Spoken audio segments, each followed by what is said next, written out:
आपल्याला एका भावाने प्रश्न विचारलाय. त्याचं म्हणणं आहे की तो हाय हॉस्टेलमध्ये शिकायला आलाय गावावरनं पुण्यामध्ये, तर त्याला बनवायची बॉडी. तो मला विचारतो कसं करू, डाएट कसं करू, कसं मॅनेज करू, काय करू. तर असा प्रश्न बऱ्याच जणांना आला असणार आहे, म्हणजे कॉलेजचे आपले छोटे बंधू आहेत. तर सांगतो त्यांना मी कसं मॅनेज करायचं. थोडक्यात पहिली प्रायोरिटी आहे का, नुसती बॉडी बनवायची म्हणून पहिली प्रायोरिटी ठेवू नका. जे काय करताय ना कॉलेजचं, काय जे शिकताय तर करिअरवर थोडा फोकस करा.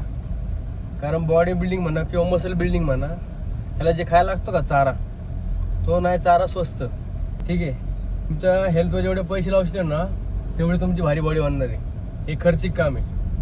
ठीक आहे, त्यामुळे मोस्टली पहिलं पैसा कसा कमवशील ना त्याच्यावर फोकस करा.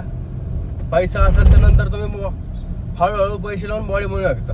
त्याचा डाऊट क्लिअर करू आपण की कशी सुरुवात करू. सोपा ऑप्शन अंडी खावा, कारण स्वस्त आहेत, त्यातून तुमचं प्रोटीन इंटेक कम्प्लीट होऊ शकतं. त्यानंतर लापशी खावा.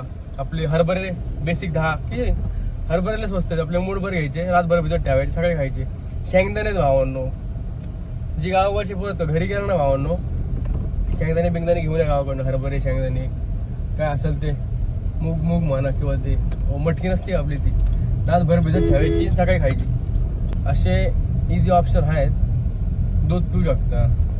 हे असे सिम्पल फूड तुम्ही तुमच्या फिटनेसच्या स्टार्टिंगच्या जर्नीमध्ये कॉलेजमध्ये असताना स्टार्ट करू शकता. इझिली अवेलेबल आहेत.